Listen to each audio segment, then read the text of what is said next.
Good morning dear student.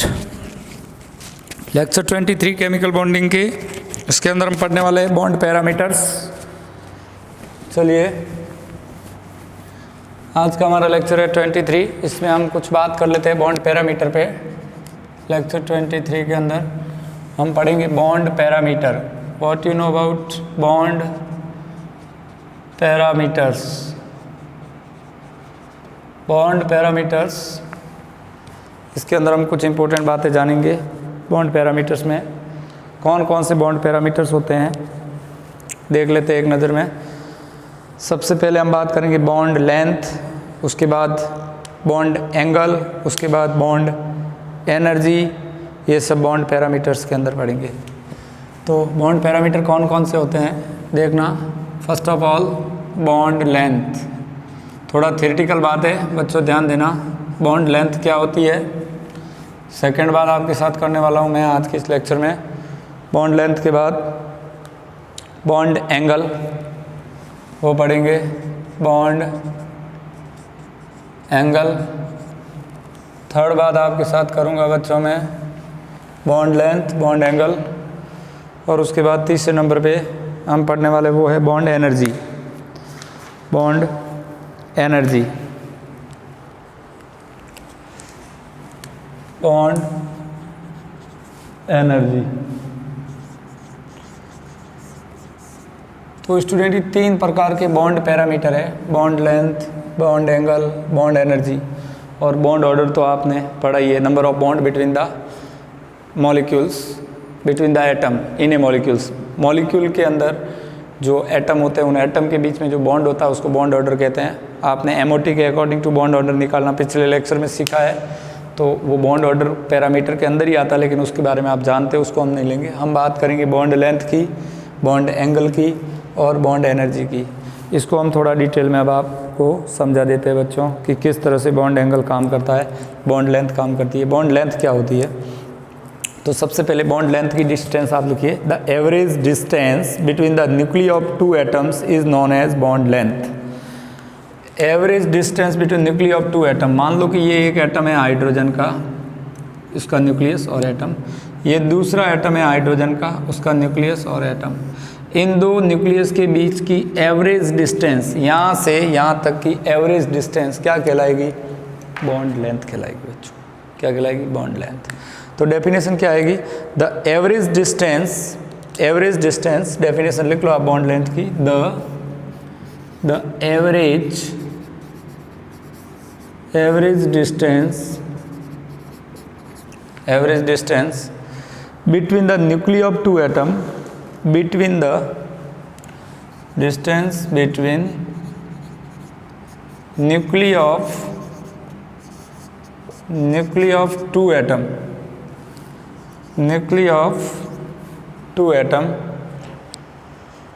is known as bond length. Nuclei of two atoms is known as bond length. तो आपको समझ में आया होगा, the average distance between nucleus of two atom is known as bond length. ये definition है, सीधी आपको याद ही रखनी है। It depends mainly on electron negativity constant atoms. ये किसके ऊपर डिपेंड होती है, इसको नॉर्मली रिप्रेजेंट करते हैं एंगस्ट्रॉम में। बॉन्ड लेंथ की यूनिट क्या होती है, unit of bond length is angstrom. क्या होती है बच्चों, एंगस्ट्रॉम में इसको नॉर्मली रिप्रेजेंट करते हैं। It depend mainly on electron negativity of constituents atom. किसके ऊपर डिपेंड होती है, इट डिपेंड्स मेनली ऑन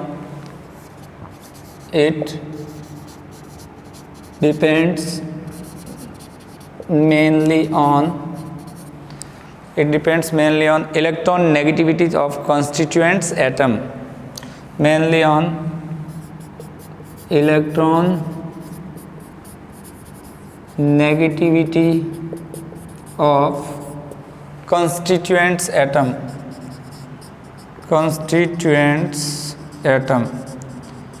दो एटम होते हैं कॉन्स्टिट्यूएंट्स, जैसे ए और बी, तो उनकी इलेक्ट्रॉन नेगेटिविटी के ऊपर डिपेंड होती है। तो आप एक ये बात भी ध्यान रखना बच्चों इलेक्ट्रॉन नेगेटिविटी किसके ऊपर डिपेंड होती है? बॉन्ड लेंथ किसके ऊपर डिपेंड होती है? Sorry, bond length depend upon electron negativity. Sure? तो बॉन्ड लेंथ की डेफिनेशन आपको समझ में आई होगी। The average distance between the nucleus of two atom is known as bond length. Bond length की यूनिट क्या होती है स्टूडेंट? एंगस्ट्रॉम होती है, और it is mainly depend upon electron negativity of constituents atom. Constituent atom की electron negativity के ऊपर डिपेंड होती है। तो बॉन्ड लेंथ निकालते कैसे हैं? सबसे पहले मैं पहला टॉपिक ही पढ़ा रहा हूँ आपको, बॉन्ड लेंथ। उसके बाद मैं पढ़ाऊँगा आपको बॉन्ड एंगल, उसके बाद पढ़ाऊँगा आपको बॉन्ड एनर्जी। तो पहले आप बॉन्ड लेंथ की रिगार्डिंग बात ही कर रहे हैं हम। अब इसको कैसे निकाली जाती है बॉन्ड लेंथ? तो पहला एक इलेक्ट्रॉन नेगेटिविटी डिफरेंस इज 0। दो एटम के बीच में इसमें कुछ केस आते हैं, ये नीट बेस्ड बातें हैं बच्चों। ये जो टॉपिक आज हम चला रहे हैं थोड़ा नीट और JEE के लिए बात कर रहे हैं आपके साथ स्टूडेंट, ध्यान देना। एम्स में भी बहुत सारी चीज़ें इसमें पूछी जाती है। तो बॉन्ड लेंथ की डेफिनेशन आपको समझ में आ गई होगी। अब बॉन्ड पैरामीटर के अंदर ही आता है बॉन्ड लेंथ। इसका पहला केस फर्स्ट, किस तरह से आपको केस फर्स्ट अटेंड करना है? फर्स्ट केस में क्या होगा? Electron negativity difference is 0। Number 1 case first में क्या होगा? Electron negativity difference is 0। Case first, पहला केस क्या कहता है? Electron negativity difference is 0। Electron, दो एटम के बीच में इलेक्ट्रॉन नेगेटिविटी डिफरेंस जो आ रहा है वो क्या आना चाहिए? Electron negativity difference is 0। Electron negativity difference क्या हो? दो एटम के बीच में 0 हो इलेक्ट्रॉन नेगेटिविटी का डिफरेंस। तो बॉन्ड लेंथ क्या होगी? तो उस केस में बॉन्ड लेंथ, ध्यान देना, bond length RA plus RB, मतलब दोनों एटम की इलेक्ट्रॉन नेगेटिविटी सेम है। जैसे Cl2, तो देखो यहाँ पर आप ध्यान से समझना स्टूडेंट, Cl2 में क्या होता है? Cl सिंगल बॉन्ड Cl, दोनों की इलेक्ट्रॉन नेगेटिविटी सेम है, मतलब इलेक्ट्रॉन नेगेटिविटी का डिफरेंस है ही नहीं। जितनी इलेक्ट्रॉन नेगेटिविटी इस क्लोरीन एटम की है, अनदर क्लोरीन एटम की भी सेम है। तो बॉन्ड लेंथ क्या होगी? RA plus RB divide by RA plus RB, अथवा इसको ऐसा भी कह सकता हूँ, दूसरा formula DAA bond length is equal to RA plus RB, ये हो जाएगी बॉन्ड लेंथ। केस फर्स्ट हुआ आपके सामने। नाउ केस सेकंड की बात करूंगा। आप केस सेकंड कैसे काम करता है बच्चों? यहाँ RA is covalent radius of A and RB is the covalent radius of B। X is electron negativity and XB is electron negativity difference. तो RA बराबर RB, बॉन्ड लेंथ 2RA और 2RB, example Cl। Bond length क्या है? Electron negativity difference क्या है इसमें? 0। अगर electron negativity का डिफरेंस केस 2, ये तो ये हो गया एक। केस 2 में ऐसा है, अगर दूसरा केस लेते हैं, केस सेकंड आपके सामने रखता हूँ मैं, केस दूसरा, उसमें यहाँ तो इलेक्ट्रॉन नेगेटिविटी डिफरेंस 0 है दो एटम के बीच में। जैसे Cl2, तो Cl2 में इलेक्ट्रॉन नेगेटिविटी डिफरेंस 0 है, तो पहले की रेडियस और दूसरे की रेडियस या दूसरे की इलेक्ट्रॉन, दो एटम की इलेक्ट्रॉन नेगेटिविटी का सम कर दो, आपको बॉन्ड लेंथ मिल जाएगी। अगर इलेक्ट्रॉन नेगेटिविटी डिफरेंस 0 ना हो तब क्या होगा? If, case number second, if electron negativity difference is not equal two electron negativity difference in between two atom is not equal to 0. Electron negativity difference is not equal to 0. Electron negativity difference is not equal to 0. 0 के बराबर ना हो, not equal to 0, तब क्या करेंगे? दो atom के बीच में इलेक्ट्रॉन नेगेटिविटी डिफरेंस 0 नहीं हो तो क्या करेंगे? तो बॉन्ड लेंथ क्या होगी? तो बॉन्ड लेंथ का फॉर्मूला इस तरह से निकलेगा, ध्यान देना। बॉन्ड लेंथ का फॉर्मूला को बता दे रहा हूँ किस तरह से निकलेगा बॉन्ड लेंथ का फॉर्मूला। अगर 0 नहीं है इलेक्ट्रॉन नेगेटिविटी डिफरेंस तो बॉन्ड लेंथ है नहीं, और इसकी स्मिथ इक्वेशन से निकालना पड़ेगा RA plus RB। Bond length is equal to RA plus RB minus 0.09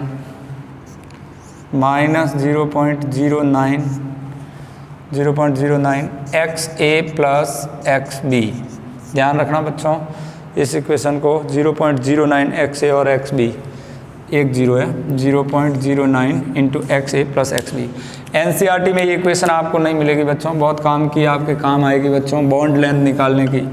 percentage ionic character में भी एक ऐसी इक्वेशन आती है, XA into XB, XA minus XB plus 3.5 XA minus XB का होल स्क्वायर। वो एनी और स्मिथ इक्वेशन है, इलेक्ट्रॉन नेगेटिविटी का डिफरेंस दिया होता है और परसेंटेज आयनिक कैरेक्टर निकालने के लिए काम आती है। बट ये किस लिए काम है, बॉन्ड लेंथ, थोड़ा सा डिफरेंस है। RA plus RB, radius of atom A, radius of atom B, minus 0.09 XA plus XB।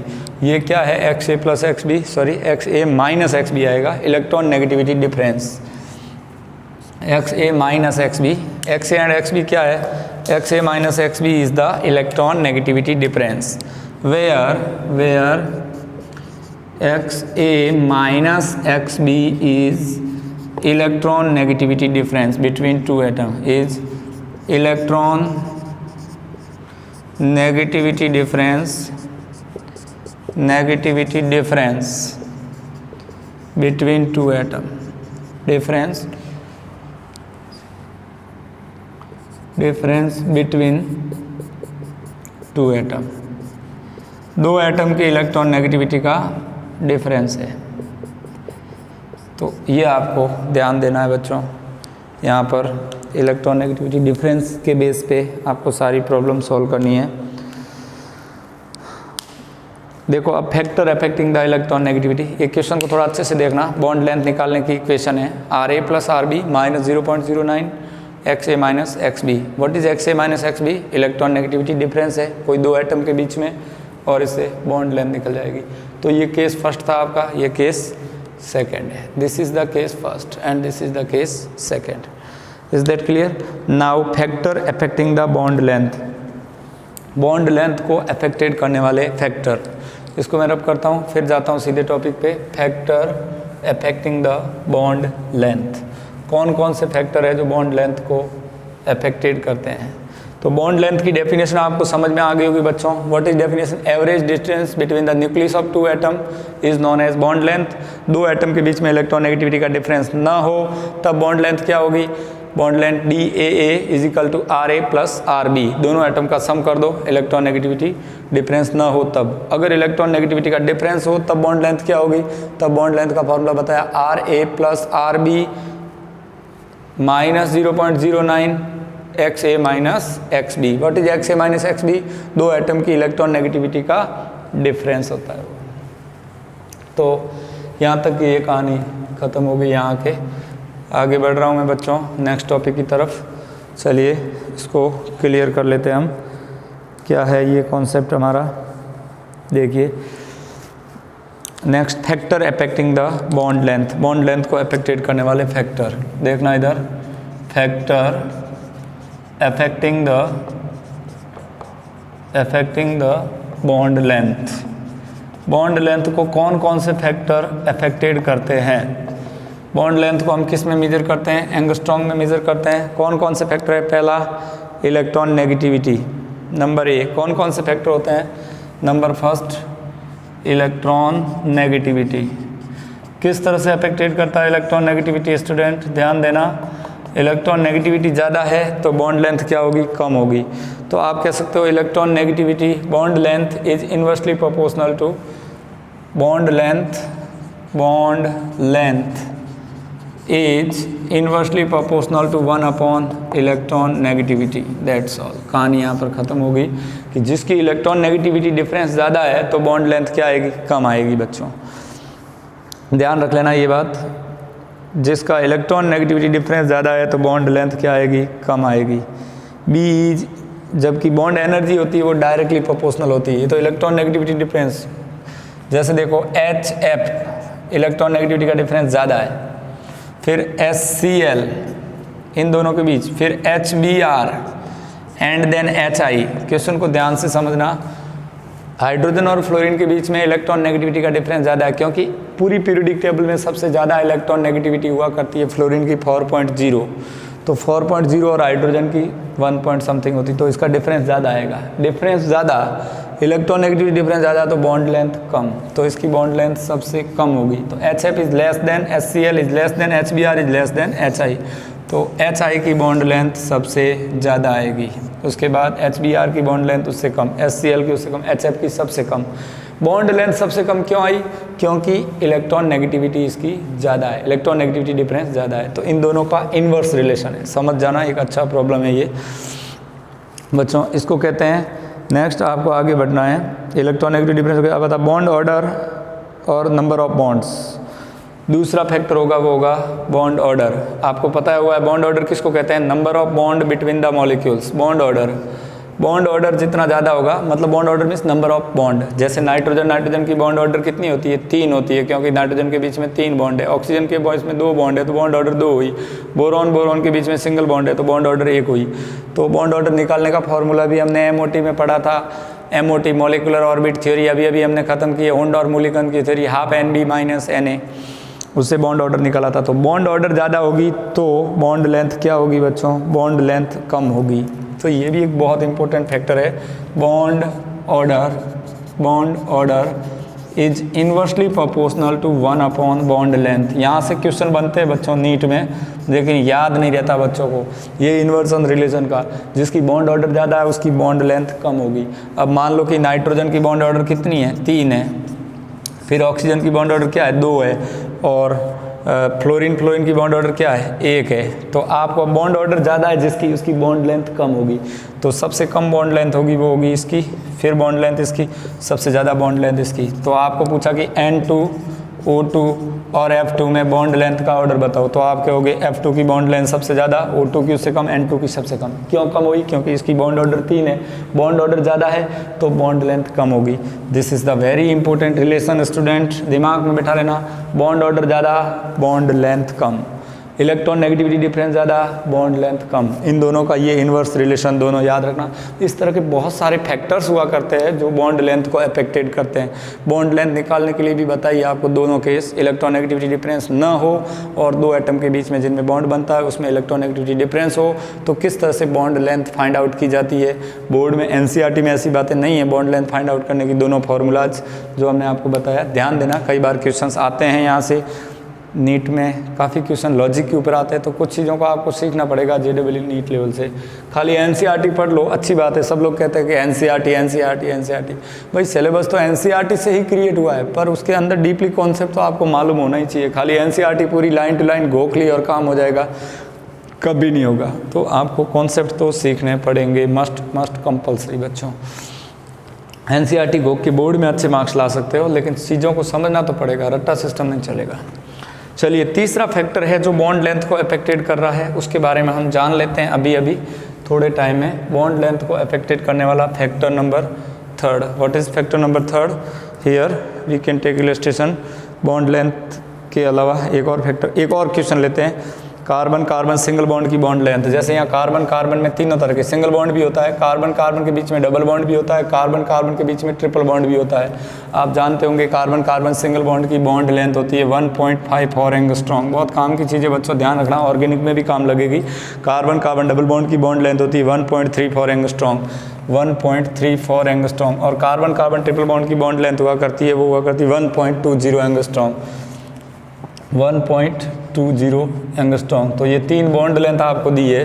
अब बॉन्ड लेंथ 3 दी है, तो अब आपको वो पूछ क्या रहा है एक्चुअली, वो पूछ रहा है कि what is the order of, ये बॉन्ड ऑर्डर है, इसकी बॉन्ड ऑर्डर 1 है, ये बॉन्ड 2 है और बॉन्ड 3 है। Number of bond is known as bond order. तो बॉन्ड ऑर्डर ज़्यादा है तो बॉन्ड लेंथ क्या होगी? बॉन्ड ऑर्डर ज़्यादा है तो बॉन्ड लेंथ कम होगी। तो देखो ये बॉन्ड लेंथ आ गई, ये बॉन्ड ऑर्डर इसकी 1 है BO, इसकी 2 है BO, इसकी BO 3 है। तो बॉन्ड ऑर्डर ज़्यादा है तो बॉन्ड लेंथ कम आ गई। देखो बताया था कि नहीं, बॉन्ड लेंथ मैंने आपको बताया था, दोनों में इन्वर्स रिलेशन होता है। ये बॉन्ड लेंथ याद रखना, कार्बन सिंगल बॉन्ड की bond length 1.54 angstrom, carbon double bond की बॉन्ड लेंथ, ऑर्गेनिक केमिस्ट्री पूरी कार्बन के ऊपर चलने वाली है, तो हम एक तीर से 2 निशान लगा रहे हैं, ध्यान रखना, 1.34 एंगस्ट्रॉम, और ये होता है 1.20 एंगस्ट्रॉम ट्रिपल बॉन्ड। इसको कहते हैं अल्केन, अल्कीन, अल्काइन। ऑर्गेनिक में आप जानोगे सारी बातें बच्चों। अब इनकी बॉन्ड लेंथ कम हो रही है जैसे जैसे बॉन्ड ऑर्डर बढ़ रही है। यहाँ बॉन्ड ऑर्डर कितना है? यहाँ BO 1 है, इसकी BO 2 है, इसकी BO 3 है। तो BO ज़्यादा है, जैसे जैसे BO बढ़ रही है वैसे वैसे BL घट रही है। BO और BL इन्वर्स है। और एनर्जी की बात करोगे तो एनर्जी बॉन्ड ऑर्डर बढ़ने के साथ साथ बढ़ेगी। एक बात ये, एक sector bond energy is inversely proportional to bond order. जिसकी बॉन्ड ऑर्डर ज़्यादा होगी उसकी बॉन्ड एनर्जी ज़्यादा होगी। तो यहाँ बॉन्ड ऑर्डर 3 है तो एनर्जी इसकी ज़्यादा होगी, ऑब्वियसली सीधी सी बात है। लेकिन यहाँ हम बात कर रहे हैं बॉन्ड लेंथ की। उसके बाद बच्चों आगे बढ़ रहे हैं हम। एक और फैक्टर होता है जो रेजोनेंस अफेक्टेड कैसे करता है। Resonance, due to the resonance bond length affected. Benzene के अंदर रेजोनेंस होगा तो बॉन्ड लेंथ क्या हो जाएगी, घट जाएगी। But bond length between the single and double bond की 1.39 होगी। बॉन्ड लेंथ ऑफ रेजोनेंस के कारण बॉन्ड लेंथ क्या हो जाती है, अफेक्टेड होती है। तो 2 फैक्टर आपको बताए मैंने, किसको, बॉन्ड लेंथ को अफेक्टेड करने वाले 2 फैक्टर। पहला फैक्टर आपको बताया था बच्चों, इलेक्ट्रॉन नेगेटिविटी डिफरेंस ज़्यादा होगा तो बॉन्ड लेंथ कम होगी। दूसरा फैक्टर आपको बताया बॉन्ड ऑर्डर ज़्यादा होगा तो बॉन्ड लेंथ कम होगी। अब तीसरा फैक्टर आता है resonance. What you know about resonance. Resonance किस तरह से बॉन्ड लेंथ को अफेक्टेड करता है बच्चों। रेजोनेंस का कॉन्सेप्ट आपको अभी तक रेजोनेंस पता भी नहीं है। हम पढ़ रहे हैं factor affected the bond length, और अब हम पढ़ेंगे factor number 3 which is known as resonance. What you know about resonance. Resonance होता क्या है आखिरकार, वो भी समझ लो। रेजोनेंस का मतलब होता है कोई एक स्ट्रक्चर होती है वो पर्टिकुलर उसका एक्सप्लेनेशन नहीं कर पाती। जैसे मैंने कहा कि मैं बेंजीन की स्ट्रक्चर बनाता हूँ इस तरह की, ये कार्बन 6 है इसके अंदर और हाइड्रोजन भी 6 है, 3 डबल बॉन्ड है, डबल सिंगल डबल सिंगल। अब अगली बार क्या होगा कि ये बॉन्ड घूम के यहाँ आ जाएगा, ये बॉन्ड यहाँ घूम के आ जाएगा, ये बॉन्ड यहाँ घूम के आ जाएगा। तो लगातार बॉन्ड रोटेट होगा तो ये वाला बॉन्ड यहाँ आएगा डबल, फिर ये वाला बॉन्ड यहाँ आ जाएगा, फिर ये वाला बॉन्ड यहाँ आ जाएगा। तो इसकी this is the structure number first, this one is the structure number second. फिर बॉन्ड घूमेगा और ये वाला बॉन्ड यहाँ आ जाएगा, ये वाला बॉन्ड यहाँ आ जाएगा, ये वाला बॉन्ड यहाँ आ जाएगा। तो होगा क्या आखिरकार बच्चों, ध्यान देना, ये यहाँ आ जाएगा, फिर ये यहाँ आ जाएगा, फिर ये वाला बॉन्ड यहाँ आ जाएगा। तो बॉन्ड का लगातार रोटेट होकर वापस फर्स्ट और सेकंड। तो कोई एक स्ट्रक्चर से उस मॉलिक्यूल के बारे में पूरा एक्सप्लेनेशन नहीं कर सकते, उसकी एक से ज़्यादा स्ट्रक्चर्स होती है। ऐसी स्ट्रक्चर्स को हम क्या कहते हैं, रेजोनेंस स्ट्रक्चर्स। अब ये स्ट्रक्चर फर्स्ट सेकंड, अब थर्ड बार में वापस यही स्ट्रक्चर मिल गई, first and third are same. तो अभी वापस इसको वापस घुमाएंगे बॉन्ड तो second and fourth are same. तो एक स्ट्रक्चर से नहीं समझ सकते। ठीक, वन मोर इलस्ट्रेशन हम लेते हैं ओजोन का। वो डबल बॉन्ड, वो सिंगल बॉन्ड हुआ, फिर ये रेजोनेंस का डबल हेडेड एरो, ये साइन होता है रेजोनेंस का। अगली बार ये बॉन्ड घूम के यहाँ आ जाएगा तो O double bond, O single bond. तो ये होगी स्ट्रक्चर फर्स्ट, स्ट्रक्चर सेकंड। तो अब इसमें हम कुछ बातें समझते हैं बच्चों। यहाँ पर ऑक्सीजन ऑक्सीजन डबल बॉन्ड की बॉन्ड लेंथ हुआ करती है 148 पिकोमीटर, इसकी होती है 121। तो और इसमें कार्बन कार्बन सिंगल बॉन्ड, ये कार्बन कार्बन डबल बॉन्ड है 3। बेंजीन के अंदर क्या होता है, 3 कार्बन कार्बन सिंगल बॉन्ड है और 3 कार्बन कार्बन डबल बॉन्ड है। तो कार्बन कार्बन सिंगल बॉन्ड की बॉन्ड लेंथ अलग होती है, कार्बन कार्बन डबल बॉन्ड की बॉन्ड लेंथ अलग होती है। मान लो कि इसकी सिंगल बॉन्ड की बॉन्ड लेंथ मैंने आपको बताई थी 1.54 एंगस्ट्रॉन्ग है और डबल बॉन्ड की बॉन्ड लेंथ 1.34 एंगस्ट्रॉन्ग है। तो अब बेंजीन में जो बॉन्ड लेंथ है वो ना तो सिंगल बॉन्ड से कंफर्म होती है ना डबल बॉन्ड से, दोनों के बीच की है। तो 1.54 और 1.34 इनके बीच की बॉन्ड लेंथ आती है, वो कितनी आती है 1.39। तो बच्चों याद रखना, बेंजीन में कार्बन कार्बन सिंगल बॉन्ड और डबल बॉन्ड के बीच की बॉन्ड लेंथ होती है और कितनी होती है 1.39 एंगस्ट्रॉन्ग। ये कार्बन कार्बन की बॉन्ड लेंथ हुआ करती है किसके अंदर, बेंजीन के मॉलिक्यूल के अंदर। इस तरह से हुआ करती है बॉन्ड लेंथ का कॉन्सेप्ट। तो बॉन्ड लेंथ किस प्रकार से अफेक्टेड करता है रेजोनेंस। रेजोनेंस में लगातार बॉन्ड घूमते रहते हैं, कोई एक स्ट्रक्चर से उस स्ट्रक्चर्स के बारे में पूरी जानकारी आपको नहीं मिलती। तो जो बॉन्ड लेंथ होती है वो अफेक्टेड होती है। कैसे अफेक्टेड होती है, कार्बन कार्बन सिंगल बॉन्ड की 1.54 एंगस्ट्रॉन्ग, डबल बॉन्ड की 1.34 एंगस्ट्रॉन्ग। तो बेंजीन में हुआ क्या करता है, 6 कार्बन होते हैं और 6 कार्बन में 3 सिंगल बॉन्ड होते हैं और 3 डबल बॉन्ड होते हैं। तो बॉन्ड लेंथ क्या हो जाती है, दोनों के बीच की आ जाती है। जैसे देखो मैं फिर से बेंजीन की स्ट्रक्चर को एक्सप्लेन करता हूँ पूरा बना के। ये कार्बन होते हैं 6 कार्बन, 3 4 5 और ये 6 कार्बन। इस तरह से 6 कार्बन हुआ करते हैं बेंजीन में, डबल सिंगल डबल। ये 3 डबल बॉन्ड होते हैं alternating, double single double single double, 3 alternating. तो ये कार्बन कार्बन डबल बॉन्ड की बॉन्ड लेंथ होती है वो होती है 1.34 और कार्बन कार्बन सिंगल बॉन्ड की बॉन्ड लेंथ होती है वो होती है 1.52 एंगस्ट्रॉन्ग। आप जानते हो अच्छे से। तो अब बेंजीन के अंदर लगातार रेजोनेंस होते हैं, मतलब लगातार बॉन्ड घूमते हैं। तो जिसके कारण से बॉन्ड लेंथ न तो इतनी है 1.54 भी नहीं है और 1.34 भी नहीं है। सिंगल बॉन्ड की बॉन्ड लेंथ 1.51 एंगस्ट्रॉन्ग भी नहीं है और 1.34 एंगस्ट्रॉन्ग भी नहीं है, बल्कि इन दोनों के बीच की, मतलब बेंजीन में बॉन्ड लेंथ कितनी होती है 1.39 एंगस्ट्रॉन्ग होती है। तो अफेक्टेड हुई कि नहीं बॉन्ड लेंथ? तो बॉन्ड लेंथ को अफेक्टेड करने वाले फैक्टर, पहला इलेक्ट्रॉन नेगेटिविटी, दूसरा अभी थोड़ी देर पहले मैंने बताया था बॉन्ड ऑर्डर, तीसरा रेजोनेंस। तो रेजोनेंस के कारण बॉन्ड लेंथ क्या होती है, अफेक्टेड होती है, घटती है या बढ़ती है। लेकिन इलेक्ट्रॉन नेगेटिविटी डिफरेंस ज़्यादा होगा, बॉन्ड लेंथ घटेगी, बॉन्ड ऑर्डर ज़्यादा होगा, बॉन्ड लेंथ घटेगी, रेजोनेंस होगा तो बॉन्ड लेंथ घटेगी। अब आता है फोर्थ फैक्टर, हाइब्रिडाइजेशन। तो थर्ड फैक्टर तक बता दिया मैंने आपको। Now we will discussing about factor number 4 which affected the bond length. 4 में क्या आएगा इसके अंदर, 4 नंबर का कॉन्सेप्ट आएगा आपके, वो आएगा हाइब्रिडाइजेशन।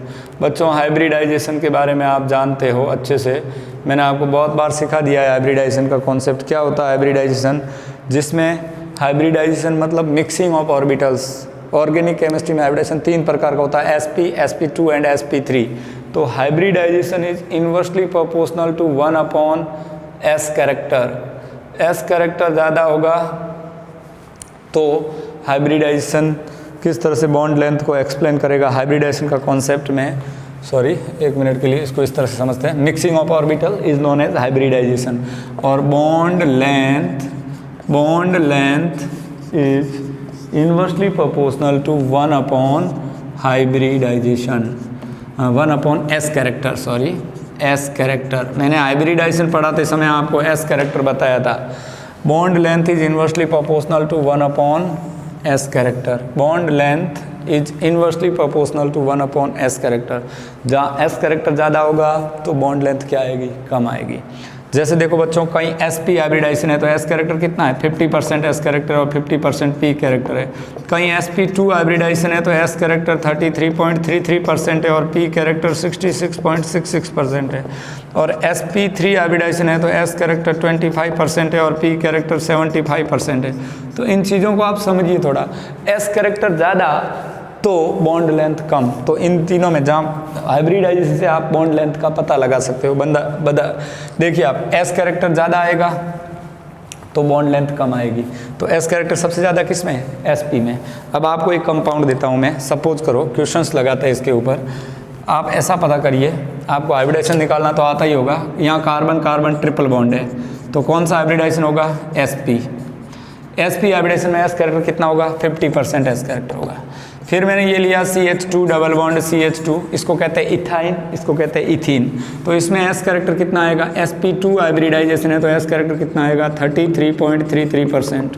या s कैरेक्टर 33.33% है। एक मैंने ये एग्जांपल लिया इथेन, CH3, इसमें कार्बन का हाइब्रिडाइजेशन कौन सा है, sp3 है। तो sp3 में s कैरेक्टर कितना होगा, 25%।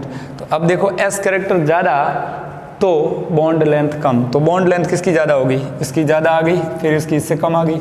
इसमें s कैरेक्टर ज़्यादा है तो बॉन्ड लेंथ सबसे कम आ गई। देखो इथाइन की बॉन्ड लेंथ सबसे कम, लेस, उसके बाद इथीन की उससे ज़्यादा, और इथेन की सबसे ज़्यादा। कौन, बॉन्ड लेंथ। क्यों ज़्यादा है, क्योंकि s कैरेक्टर कम है।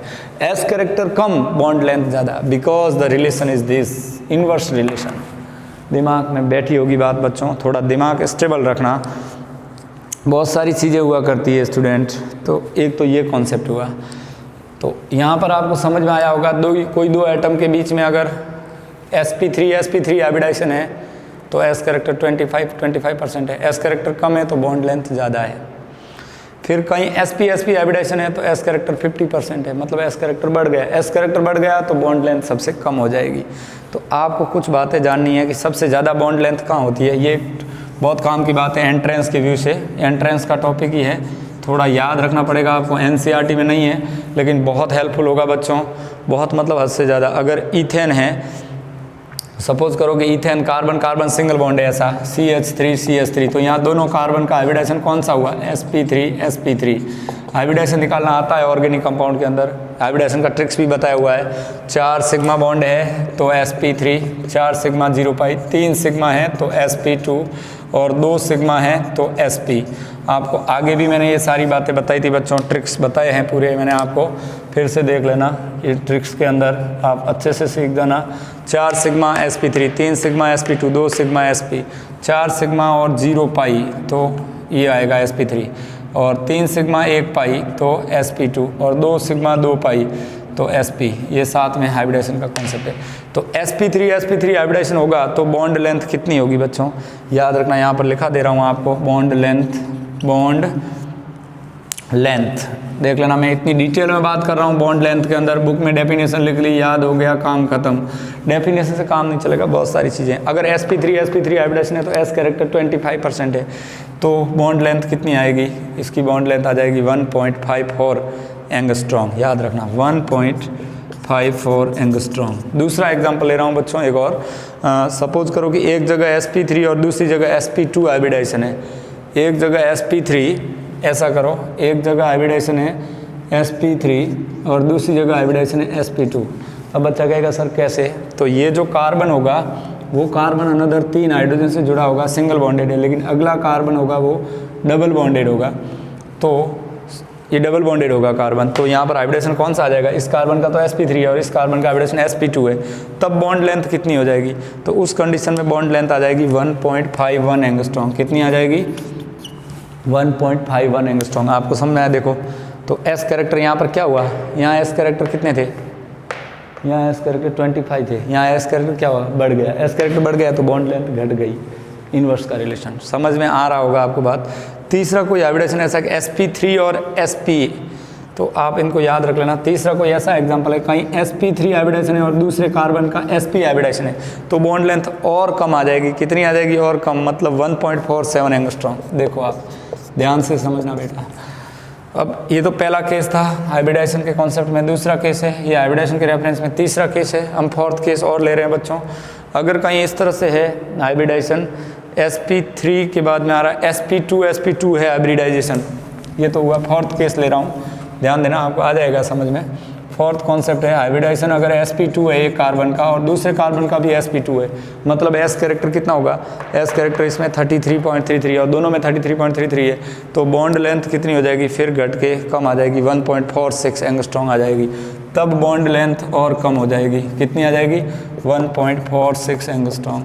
अभी और एग्जाम्पल लेते हैं बच्चों। कहीं ऐसा है एक कार्बन का हाइब्रिडाइजेशन है, वो है sp2 और दूसरे का sp है, sp2 sp है, तो क्या आ जाएगा, sp2 और sp, तो बॉन्ड लेंथ और घट जाएगी। कितनी आ जाएगी, 1.46 की जगह 1.42 एंगस्ट्रॉम आ जाएगी, 1.42 एंगस्ट्रॉम बॉन्ड लेंथ आ जाएगी। अगर कहीं ऐसा है सिक्स कंडीशन, एक कार्बन का sp हाइब्रिडेशन दूसरे का भी sp, मतलब समझे s कैरेक्टर 50% है दोनों में। sp हाइब्रिडेशन का मतलब 50% s कैरेक्टर, इसमें भी 50%, मतलब s कैरेक्टर बढ़ गए तो बॉन्ड लेंथ और कम हो जाएगी। और कम का मतलब जान लो 1.37 एंगस्ट्रॉम, तो 1.37 एंगस्ट्रॉम। एनसीईआरटी में ये बातें नहीं है, फिर से कह रहा हूँ, ये कॉन्सेप्ट जो मैंने बताया हाइब्रिडाइजेशन का और बॉन्ड लेंथ का, तो अब आपको ये बहुत इंपॉर्टेंट पॉइंट है, एस कैरेक्टर ज़्यादा बॉन्ड लेंथ कम।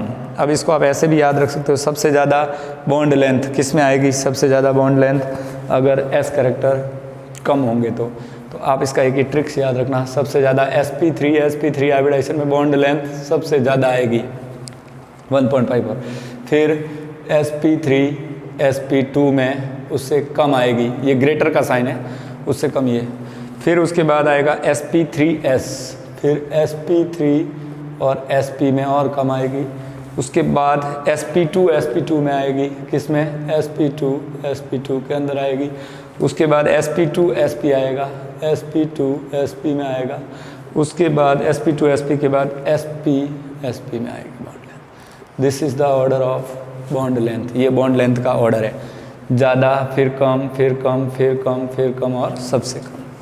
ये बातें एनसीईआरटी बेस्ड की नहीं है बच्चों, बहुत इंपॉर्टेंट ट्रेंड है ये ट्रेंड नीट फाड़ू लेवल का पेपर आता है, एम्स में भी कई बार पूछा, ये ट्रेंड याद रखना, बहुत काम का ट्रेंड है बच्चों।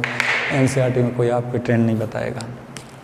क्या था, एस कैरेक्टर ज़्यादा बॉन्ड लेंथ कम। मेरी बात को अपने साथ रिवाइज करना बार बार, एस कैरेक्टर ज़्यादा बॉन्ड लेंथ कम। यहाँ एस कैरेक्टर कितना है, एस कैरेक्टर ज़्यादा बॉन्ड लेंथ कम, तो यहाँ एस कैरेक्टर कम आएगा। जैसे जैसे एस कैरेक्टर बढ़ रहा है बॉन्ड लेंथ घट रही है। यहाँ एस कैरेक्टर 50% आ गया sp हाइब्रिडेशन में, तो बॉन्ड लेंथ सबसे कम आई। देखो, तो ये था इन्वर्स का रिलेशन, इसको समझना अच्छे से।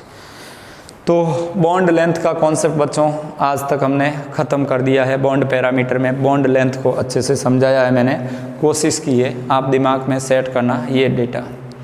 हाइब्रिडाइजेशन ऑर्गेनिक केमिस्ट्री में आपको निकालना आता है। इनऑर्गेनिक के कॉन्सेप्ट तो मैंने सिखाए थे, अब मैं इसको रफ करता हूँ बच्चों।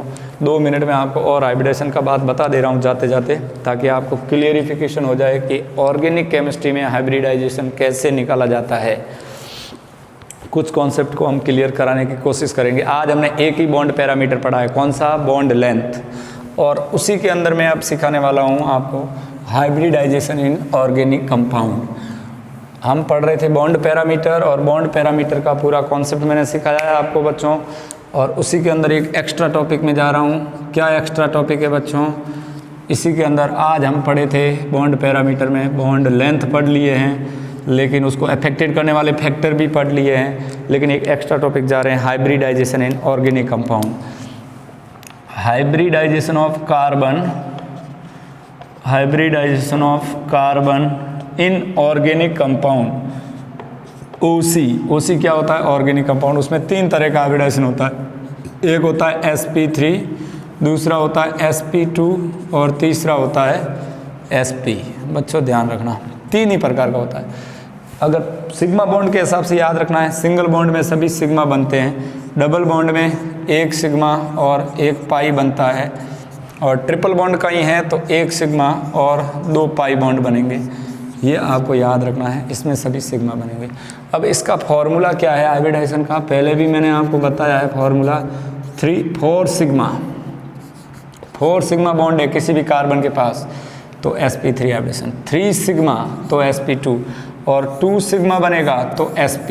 बच्चों याद रखना ये बस, this is the formula for hybridisation. Carbon के left right top bottom count कर लो, 4 सिग्मा बॉन्ड है तो उसके साथ 0 पाई बॉन्ड होगा, पाई बॉन्ड होगा ही नहीं। 4 सिग्मा 0 पाई sp3 हाइब्रिडेशन, 4 सिग्मा 1 पाई sp2 हाइब्रिडेशन, 2 सिग्मा 2 पाई तो sp हाइब्रिडेशन। अब हम कुछ एग्जाम्पल लेके आपको समझाए। सपोज करो कि मैंने कहा CH4 तो H H H H गिन लो, सभी सिंगल बॉन्ड है, चारों 4 सिग्मा है, sigma sigma sigma sigma, 4 sigma means होने वाला हाइब्रिडाइजेशन sp3। कहानी खत्म, 4 सिग्मा। चलो बच्चों एक और एग्जांपल लेता हूँ, CH2 डबल बॉन्ड CH2। मैंने पूछा कि इसमें हाइब्रिडेशन बताओ, तो इसको खोलोगे तो इस तरह से खुलेगा, H H double bond CH H, count करो सिग्मा सिग्मा सिग्मा और पाई, सिग्मा और सिग्मा। इस कार्बन के आसपास देखो 1 2 3, 3 सिग्मा 1 पाई, 3 सिग्मा 1 पाई में हाइब्रिडेशन आएगा 3 सिग्मा 1 पाई sp2। इस कार्बन के लिए 1 2 3, 3 सिग्मा 1 पाई तो sp2। शॉर्टकट देख लो, सिंगल बॉन्ड में हमेशा sp3 होता है हाइब्रिडेशन, डबल बॉन्ड में sp2 होता है, और ट्रिपल बॉन्ड में sp हाइब्रिडेशन होता है। बच्चों ये कहानी भी बहुत काम की है। कोई भी कार्बन अगर सिंगल बॉन्ड से अटैच है आप डायरेक्ट कह सकते हो sp3, डबल बॉन्ड उसके आसपास में आ गया तो sp2, ट्रिपल बॉन्ड आ गया लेफ्ट राइट टॉप बॉटम में तो आप कहोगे sp। अगर कोई कार्बन के दोनों बाजू डबल बॉन्ड है, ये ट्रिक्स है याद रख लेना आप हाइब्रिडेशन निकालने का, अगर कार्बन के दोनों तरफ अगर इस तरह से है तो आप कह दोगे sp। एक और शॉर्टकट तरीका है, कोई कार्बन सिंगल बॉन्ड से जुड़ा है तो sp3, डबल बॉन्ड से जुड़ा है तो sp2, ट्रिपल बॉन्ड से जुड़ा है तो sp। कार्बन के दोनों तरफ डबल बॉन्ड है तो sp। अब sp3 में बॉन्ड एंगल हुआ करता है 109.28, पहले भी बताया, इसमें 120 का हुआ करता है और इसमें 180 का हुआ करता है। ये भी कहानी आपको पहले से बताई हुई है बच्चों। तो और इसमें शेप हुआ है टेट्राहेड्रल, इसमें होता है ट्राइगोनल प्लानर, इसमें शेप होता है लीनियर। फिर से देख लो, टेट्राहेड्रल शेप, इसका शेप टेट्राहेड्रल, दूसरे में शेप ट्राइगोनल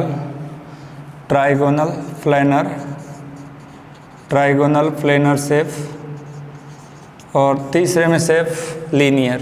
सब कुछ पता है आपको, ठीक है बच्चों। तो पहला बॉन्ड पैरामीटर हमने पढ़ा है आज का, कौन सा पैरामीटर पढ़ा है? Bond length. ये तो आपको सिखाया हुआ है।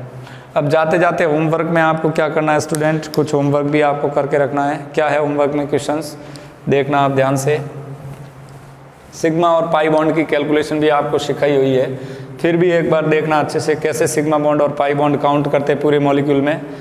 ये कुछ खास बातें याद रख लेना आप। जो आपके लिए बहुत काम की है बच्चों। ऑर्गेनिक में हाइब्रिडाइजेशन निकालने का मैंने तरीका बताया, फॉर्मूला बताया, सब कुछ बताया, शॉर्टकट भी बता दिया। अगर कार्बन में सभी सिंगल बॉन्ड है तो sp3, कोई भी कार्बन कहीं डबल बॉन्ड से अटैच है तो sp2, कोई भी कार्बन ट्रिपल बॉन्ड से अटैच है तो sp, कार्बन के दोनों तरफ डबल बॉन्ड है तो भी sp। मैं बोली वो बातें आपके दिमाग में, मैंने जो बातें मैंने बोली है अभी वो आपको क्लियरली आपके दिमाग में बैठ गई होगी। कौन कौन सी बात मैंने आपके साथ करी है क्लियर हो गया होगा बच्चों। अब मैं आपको बता रहा हूँ कुछ मॉलिक्यूल जो JEE एडवांस लेवल में पूछे गए क्वेश्चन हैं। देखना ये JEE एडवांस में कई बार पूछे हैं, आप पेपर देखोगे तो पता चलेगा।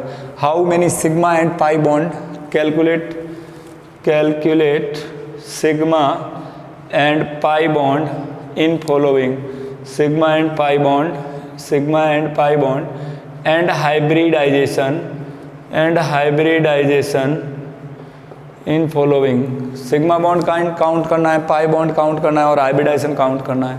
क्वेश्चन बहुत शानदार क्वेश्चन है। नंबर 1 पहला आएगा आपके पास बेंजीन, दूसरा आएगा फिनॉल और तीसरा आएगा बेंजोनाइट्राइल।